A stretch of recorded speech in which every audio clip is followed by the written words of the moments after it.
पाकिस्तान में हर दूसरा शादीशुदा मर्द अपनी टाइमिंग को लेकर बहुत परेशान है। एक लड़की के लिए शादी की पहली रात को दर्द से चीखना बिल्कुल नॉर्मल होता है। यही वजह है कि सेक्स को लेकर जितनी भी मालूमात हमारे पास है वो सब इन फहश फिल्मों से आई है। ऑपरेशन के दौरान आयशा को 14 खून की बोतलें लगी। अब अगर आप तो एक बहुत जज्बाती इंसान हैं, तो आप शायद दिल में इस लड़के को बुरा भला कह रहे होंगे। तकरीबन 60-70 साल पहले ही यूरोप में भी मियाँ बीवी के बिस्तर पर खून के दाग चेक करना एक नॉर्मल सी बात थी। आपने कभी किसी दुल्हन को अपनी शादी की पहली रात इमरजेंसी हॉस्पिटल में आते देखा है? आप शायद सोच रहे होंगे कि इसमें ऐसी कौन सी अजीब बात है। हो सकता है कि उसकी तबीयत खराब हो गई हो, लेकिन अगर आपको पता लगे कि उसे हॉस्पिटल इसलिए लाया गया था कि उसके जिस्म से लगातार खून बह रहा था और इस हादसे की वजह कोई और नहीं बल्कि उसका शौहर था, जिसने सुहागरात के दिन जानवरों की तरह अपनी ही बीवी का रेप कर दिया और इस बच्ची की उम्र सिर्फ 17 साल थी। तो फिर आपको कैसा लगेगा? अब अगर आप तो एक बहुत जज्बाती इंसान हैं, तो आप शायद दिल में इस लड़के को बुरा भला कह रहे होंगे, लेकिन हकीकत यह है कि इस वाकये के जिम्मेदार हम सब हैं। आइए देखते हैं इस किस्से को जरा नजदीक से और समझने की कोशिश करते हैं कि क्या करना चाहिए हम सबको इनफरादी तौर पर, ताकि इस तरह के हादसे दोबारा ना हो।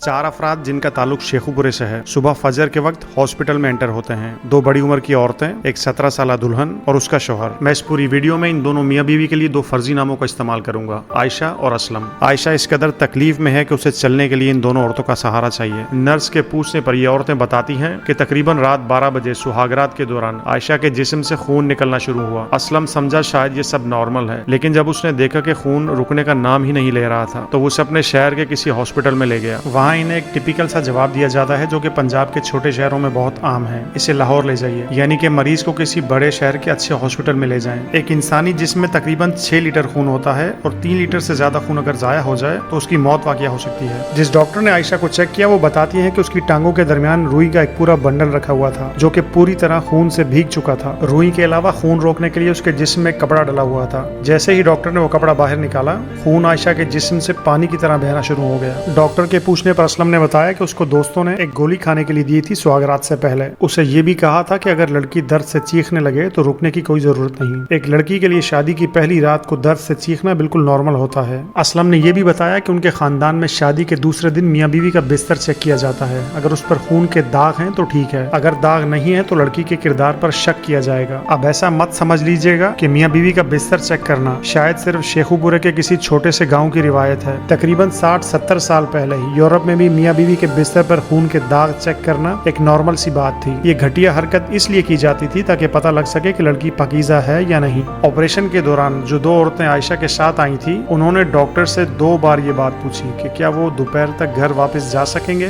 क्योंकि दुल्हन के बगैर वलीमा नहीं हो सकता। उनको इस बच्ची की जिंदगी से ज्यादा वलीमे की फिक्र थी। ऑपरेशन के दौरान आयशा को 14 खून की बोतलें लगी। कुछ खून डॉक्टर्स ने दिया और कुछ ब्लड बैंक से मंगवाया गया। घर वालों में से कोई भी खून देने के लिए तैयार नहीं था। जब असलम से खून देने के लिए कहा गया तो उसने जवाब दिया कि उसका तो चलते चलते सांस फूल जाता है, वो बेचारा खून कैसे दे सकता है। कुछ घंटे गुजरते हैं और आयशा की मौत वाकया हो जाती है। वो बच्ची जो एक दिन पहले अपने घर से रुखसत होकर आई थी, आज उसी की लाश कफन में लिपटे हुए उसी घर वापस जा रही है। अब आपको क्या लगता है कि इस वाकये में कसूर सिर्फ और सिर्फ असलम का है? क्या हमने कभी अपने बच्चों को सेक्स एजुकेशन के बारे में बताया? हमारे मुल्क की 90% अवाम ऐसी है जो समझती है कि लफ्ज सेक्स का मतलब सिर्फ और सिर्फ सेक्स करना है। जब आप नादरा के दफ्तर अपना ID कार्ड बनवाने जाते हैं तो आपको अपनी जिन्स बताना पड़ती है, यानी कि आप औरत हैं, मर्द या ट्रांसजेंडर। इस जिन्स को अंग्रेजी जबान में सेक्स कहते हैं। एजुकेशन का मतलब होता है तालीम, तो सेक्स एजुकेशन का मतलब हुआ वो तालीम जो जिन्स के बारे में बताए। जब आप अपने बच्चे को जिस्म के गैर जरूरी बाल काटने के लिए कहते हैं तो आप उसकी सेक्स एजुकेशन ही कर रहे होते हैं। एक माँ जो अपनी बेटी को माहवारी के बारे में बताती है, वो भी उसकी सेक्स एजुकेशन कर रही होती है। अगर एक बाप अपने बेटे को उसकी सुहागरात से पहले किसी भी किस्म की दवाई लेने से मना करता है और उसके नुकसानात बताता है, तो वो भी सेक्स एजुकेशन ही है। इसी तरह अगर कोई माँ अपने बेटे को बताती है कि शादी की पहली रात औरत को बहुत ज्यादा तकलीफ हो सकती है और इस दौरान औरत और मर्द की मर्जी बराबर की होनी चाहिए, तो इसे भी सेक्स एजुकेशन कहेंगे। सेक्स एजुकेशन का मतलब ये नहीं कि सेक्स कैसे किया जाता है, ये चीज एक मर्द और औरत खुद से डिसाइड करेंगे। सेक्स एजुकेशन का मतलब होता है उन चीजों के बारे में बताना जो जहनी तौर पर या जिस्मानी तौर पर नुकसानदेह हो सकती हैं। अब क्योंकि ये एजुकेशन ना तो हमें स्कूल में दी जाती है और ना ही घर में, यही वजह है कि सेक्स को लेकर जितनी भी मालूमात हमारे हमारे पास है वो सब इन फहश फिल्मों से आई है। इन फिल्मों की वजह से जो सबसे बड़ी गलतफहमी और नुकसान खास तौर पर हम मर्दों की ज़हनियत पर होता है वो है टाइमिंग से रिलेटेड, यानी कि सेक्स टाइमिंग। पाकिस्तान में हर दूसरा शादीशुदा मर्द अपनी टाइमिंग को लेकर बहुत परेशान है, जिसकी वजह से वो अक्सर गलत फैसले ले बैठता है, जैसे कि दवाइयों, जड़ी बूटियों या फिर किसी स्प्रे का इस्तेमाल। दुनिया का कोई भी डॉक्टर आपको ये नहीं बता सकता कि आपकी सही टाइमिंग क्या होनी चाहिए। सबसे पहले अपने जहन से ये बात निकाल दीजिए कि सेक्स टाइमिंग को घड़ी की रफ्तार से नापा जा सकता है। सही टाइमिंग को जज करने का एक बहुत आसान सा फॉर्मूला है। अगर सेक्स करते वक्त ज्यादातर आपकी बीवी आपसे पहले डिस्चार्ज होती है तो समझ लीजिए कि आपकी टाइमिंग ठीक है, और अगर इसका उलट हो,